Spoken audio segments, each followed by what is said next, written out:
Prochain arrêt, Binge Audio. Up in the Sky, un podcast de la RTS embarqué chez Programme B. Up in the Sky, sous la cape des super-héros. Up in the Sky! Décryptage du phénomène par les sociologues Valérie Gorin et Gianni Haver. Les super-héros, il y en a tellement, il y en a au moins à recycler pendant 1000 ans. On peut se poser la question si aujourd'hui il est encore possible de créer des super-héros. Bien sûr que oui. La question, c'est de savoir surtout si on peut en créer en dehors de DC et Marvel, parce que c'est vrai qu'ils monopolisent l'attention et surtout ils revendiquent la définition d'origine. Alors il y a ceux qui y adhèrent et puis ceux qui disent non, on peut créer en dehors des super-héros. Et puis l'avantage des super-héros, c'est que c'est aussi un modèle qui ressemble beaucoup à tous les univers mythologiques en fait. Donc on peut créer des personnages à profusion, ça enrichit même les aventures, ça permet de créer des binarités gentils-méchants, ça permet de créer aussi des mondes dans lesquels on peut les faire évoluer. Avec des super pouvoirs, on se rapproche des dieux, donc on rentre très vite en fait dans le mythe. Après, effectivement, la question, ça a été plutôt les pillages, les imitations, les récupérations, les réadaptations qu'on voit encore récemment au cinéma. D'ailleurs, Marvel lui-même a quand même copié et récupéré un des personnages d'origine de DC, qui était Shazam, qui est sorti ensuite sous Captain Marvel et qui sort tout prochainement au cinéma. Et qui n'est pas DC du tout, parce que DC l'a piqué à facettes, suite à un procès qui a duré des décennies. À l'origine, Shazam, Shazam qui s'appelait Captain Marvel, était le grand antagoniste de Superman, au point qu'il vendait plus que les albums de Superman. Alors évidemment, DC n'a pas supporté, procès pendant 10 ans de procès, et pour finir, effectivement, Facette ayant perdu, il a dû renoncer à son personnage qui était récupéré par DC, qu'il a remis sur le marché sous le nom de Shazam, et puis du coup, Captain Marvel était récupéré en tant que nom par Marvel pour faire Captain Vel. Donc effectivement, c'est un ensemble de personnages assez compliqué à voir. Le binôme DC Marvel est un binôme récent, c'est le binôme qui date, disons, du Silver Age, voire de la période d'après. Mais pendant le Golden Age, évidemment, il y avait beaucoup d'éditeurs et beaucoup de super-héros, dont le 99% aujourd'hui complètement oubliés. Mais c'était un moment de création qui a créé les bases de la logique super-héroïque. Donc, effectivement, je suis assez contraire à réduire à ces personnages. D'ailleurs, réfléchissez, Valérie, sur l'idée qu'au fond, à la fois, cette définition de DC Marvel, les seuls lieux de création super-héroïque, à la fois enlève la qualité super-héroïque à d'autres créations plus anciennes ou même récentes, mais aussi donne la qualité super-héroïque à des héros que, au fond, le sont de manière très limitée, voire pas du tout. On pensait aux Gardiens de la Galaxie. Gardiens de la Galaxie, effectivement. On me traite de terroriste, d'extrémiste, de fanatique. Parce que j'obéis aux lois ancestrales du peuple Kree, mon peuple, et châtie ceux qui ne se soumettent pas. Car je ne pardonne pas à votre peuple d'avoir pris la vie de mon père, de son père, et du père de son père avant lui. 1000 ans de guerre entre nous ne subiront jamais. Tu ne peux pas faire ça! Notre gouvernement a signé un traité de paix! Mon gouvernement n'a pas d'état d'âme. Le peuple et la civilisation de Xandar sont une plaie. Je ne suis là que pour vous éradiquer! Sans vouloir créer l'hystérie chez les fans, mais c'est vrai qu'il y a certains personnages qui sont plus proches, on va dire, de l'humain que véritablement la logique de super pouvoir. On a des animaux qui se mettent à parler, comme la belette. Donc, est-ce que ce sont des super-héros dans la logique humain, avec une double identité, costume, etc. Ça questionne. Et puis, ça veut surtout dire que il n'y aurait finalement que le modèle américain comme modèle principal, alors qu'on voit qu'en fait, il y a maintenant des revendications qui émergent dans des nouveaux centres de production de super-héros qui sont l'Afrique et le Moyen-Orient, qui revendiquent l'héritage du modèle américain, mais qui disent aussi qu'ils ont été influencés par le modèle européen et japonais, donc qui montrerait, notamment chez les Arabes, ils ont l'habitude de transformer et d'éditer les mangas japonaises, et pour eux, dans les personnages mangas, il y a des logiques super-héroïques, donc ça montre en fait que cet héritage, il n'est pas du tout monoculturel, et qu'en fait, il y a des influences diverses, ce qui est intéressant et qui va montrer dans le futur un univers super-héroïque qui va certainement changer des codes classiques. Mais si on revient à l'idée de base, c'était est-ce qu'on peut créer encore des super-héros, me vient à l'esprit un jeu vidéo, enfin un jeu, un MMORPG, un jeu massivement multijoueur en ligne des années 2000.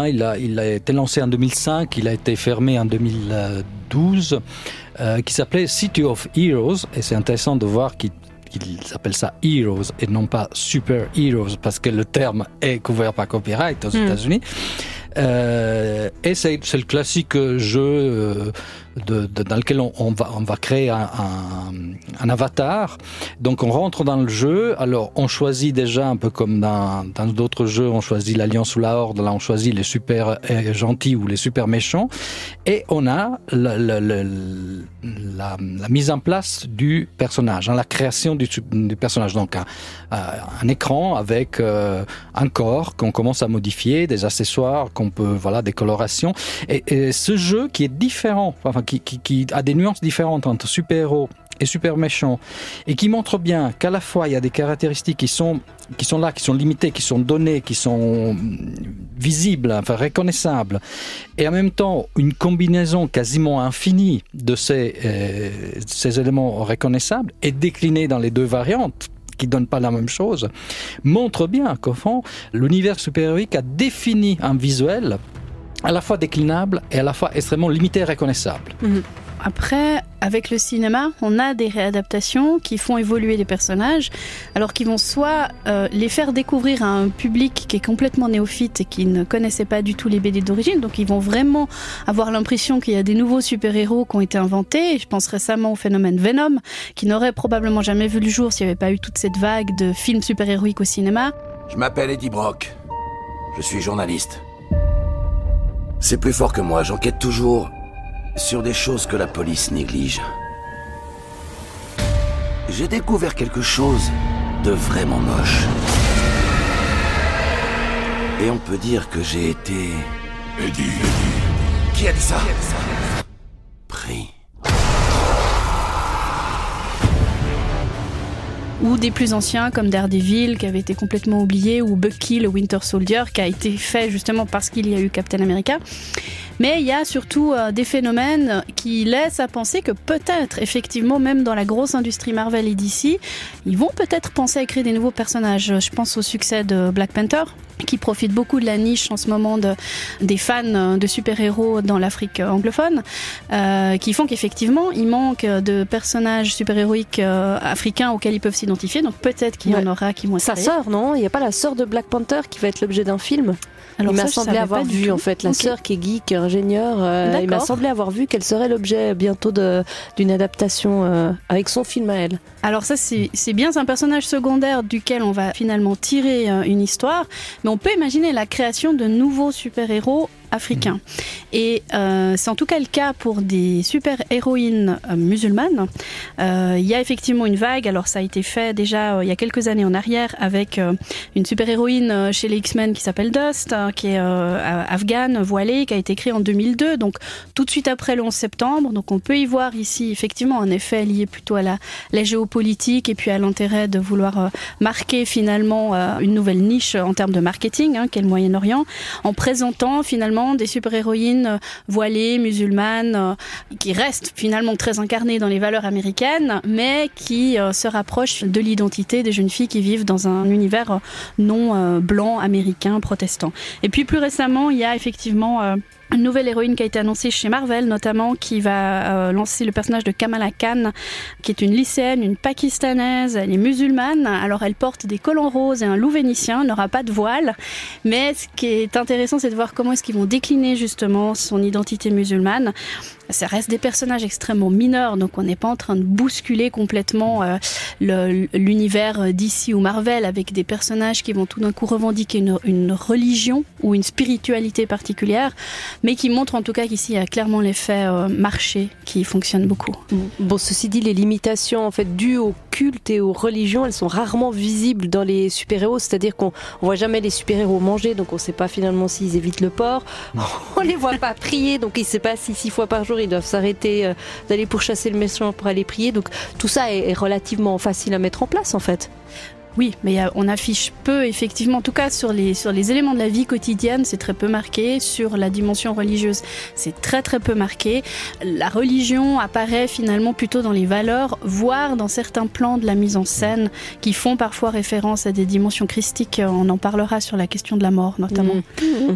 Par contre, ce qui est plus visible, c'est la dimension politique. Alors, historiquement, pendant la guerre froide ou pendant la Deuxième Guerre mondiale, chez les super méchants notamment, mais aussi du coup chez les super-héros, il y a une affirmation d'une idéologie précise, qu'elle soit d'un côté ou de l'autre.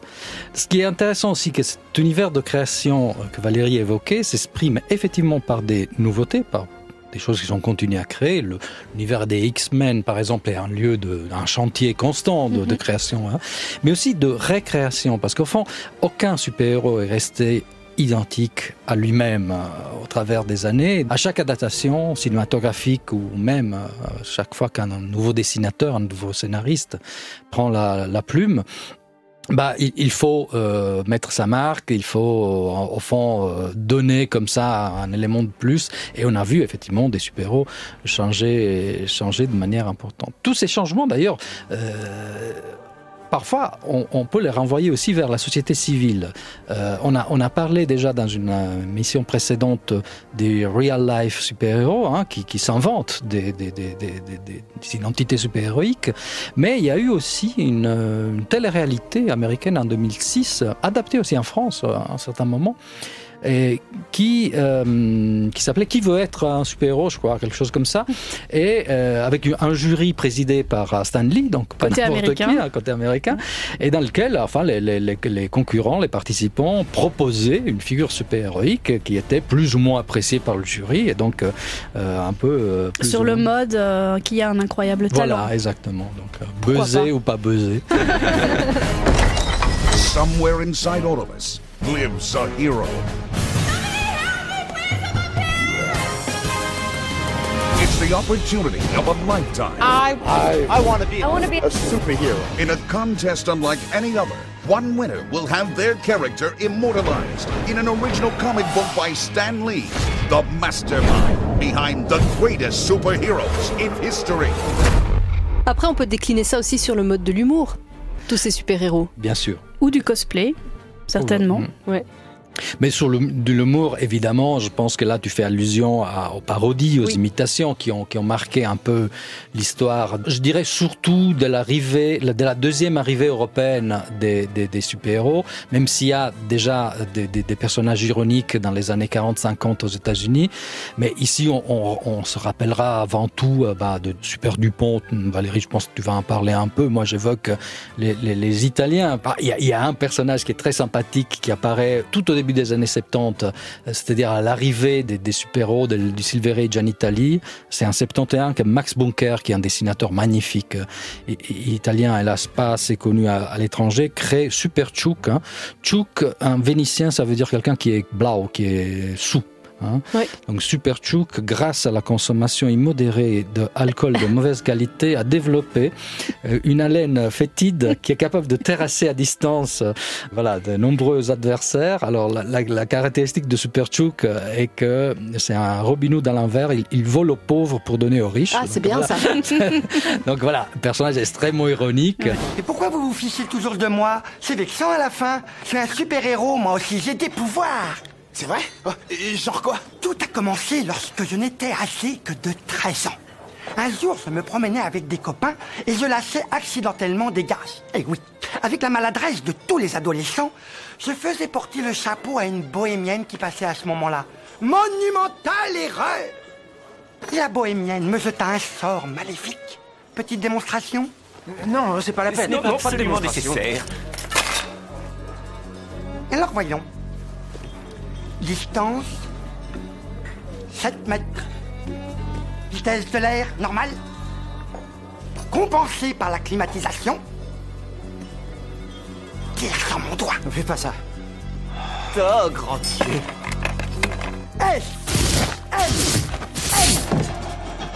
Silencieux mais mortel. Et toujours en Italie, peut-être sur les déclinaisons des personnages, je pense qu'il faut évoquer la figure extrêmement intéressante de Papérinik, connu en France sous le nom de Fantomiald, qui est en fait Donald Duck, qui devient super-héros.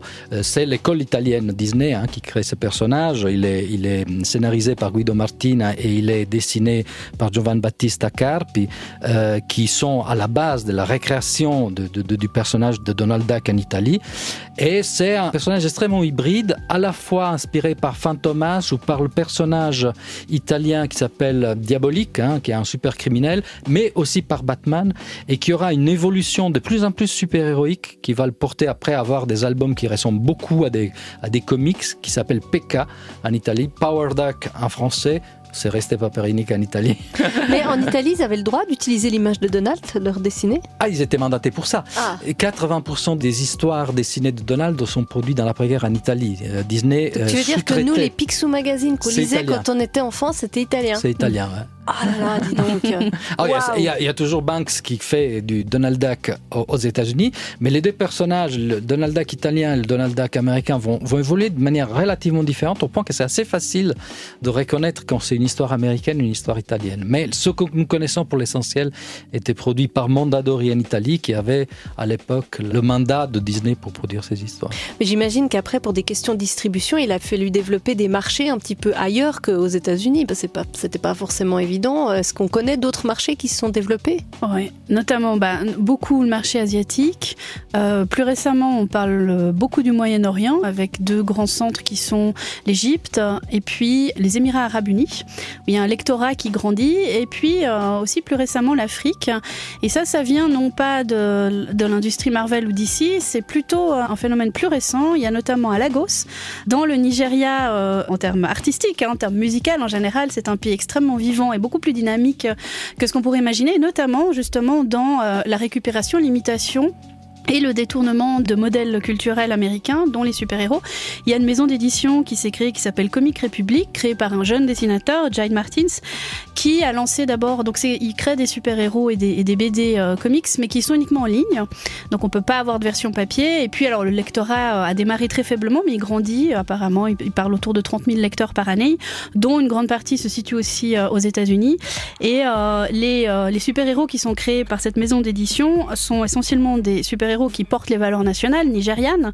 Ce qui est intéressant, c'est que le créateur de cette maison d'édition a dit qu'il voulait créer des super-héros parce qu'il trouvait que les jeunes Nigérians étaient plutôt blasés par les modèles, les valeurs assez récurrentes que sont religion, assez traditionnelles que sont religion et politique, et que finalement d'aller chercher du côté des super-héros tout en y attachant les mythologies et l'histoire locale, ça permettait de créer un sentiment d'appartenance. Alors ce qui est très différent par exemple d'un Black Panther, c'est d'une part que les super-héros qui ont été créés par cette maison sont nés, ont grandi en Afrique et vivent toutes leurs aventures en Afrique. Ce qui n'est pas le cas de Black Panther, qui lui-même est originaire du Wakanda, un royaume complètement imaginaire. Alors que là, non, il y a vraiment cette fierté de dire ils sont nigérians. Donc il y a par exemple un des personnages le plus connu, c'est Guardian Prime, qui porte un costume armure aux couleurs du drapeau du Nigeria, qui se veut le protecteur du Nigeria. Mais ils vont aussi chercher dans les pratiques spirituelles plus anciennes du Nigeria, notamment le fameux royaume Yoruba. Donc ça nourrit en fait beaucoup finalement un croisement entre patriotisme et logique super-héroïque. Et tous les dessinateurs sont nigérians aussi, moins de 30 ans, donc on voit qu'il y a toute cette génération qui a été nourrie aux comics américains, mais qui se réapproprie un petit peu le style et les codes, parce que c'est vrai que ces super-héros rentrent vraiment dans la définition définie par Marvel, double identité, etc. Donc on la retrouve, et on la retrouve aussi du côté des Arabes. Il y a notamment en Égypte la maison d'édition Aka Comics, qui a été créée en 2003, qui promeut aussi des super-héros très locaux, qui ont pour but de protéger le Moyen-Orient. Alors ce qui est intéressant, c'est que les scénarios sont égyptiens. Par contre, la plupart des illustrateurs qui sont embauchés sont américains.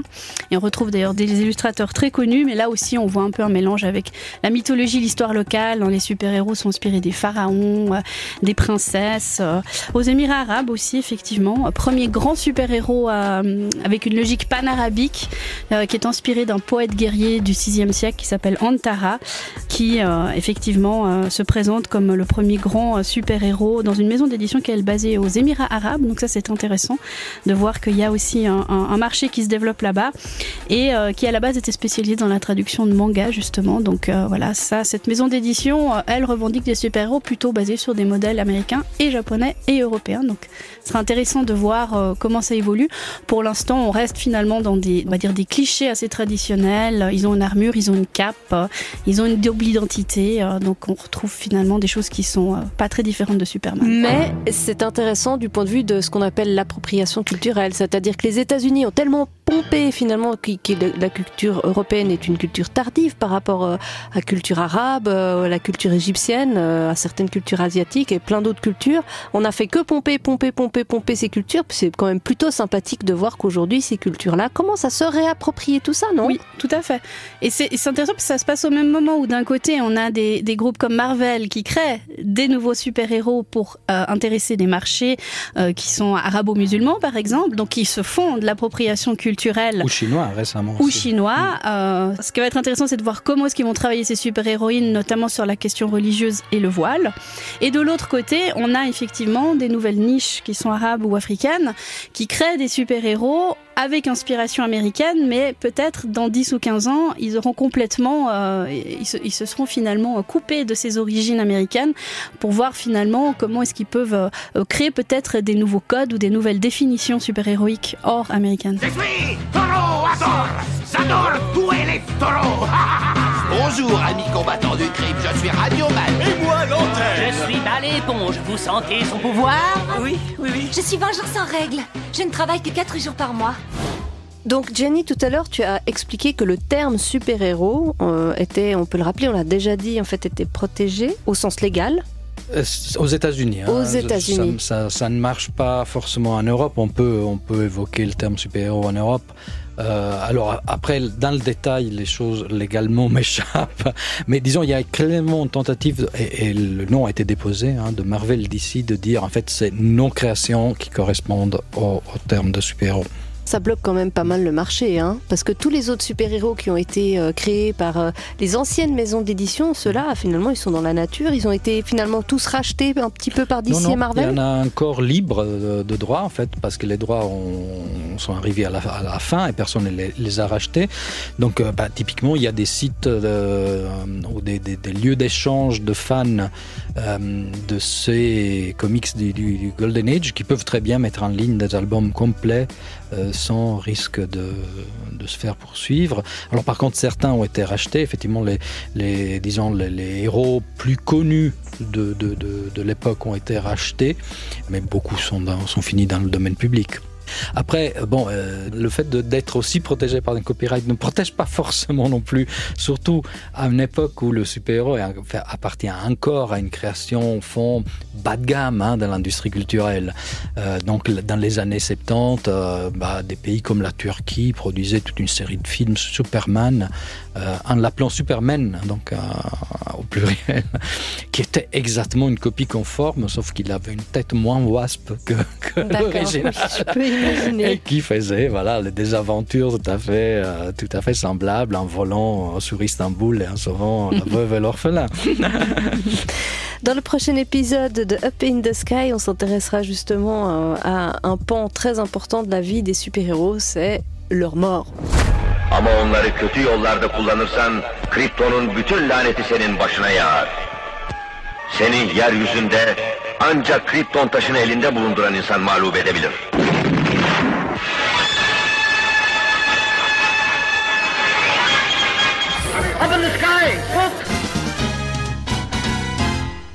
À suivre.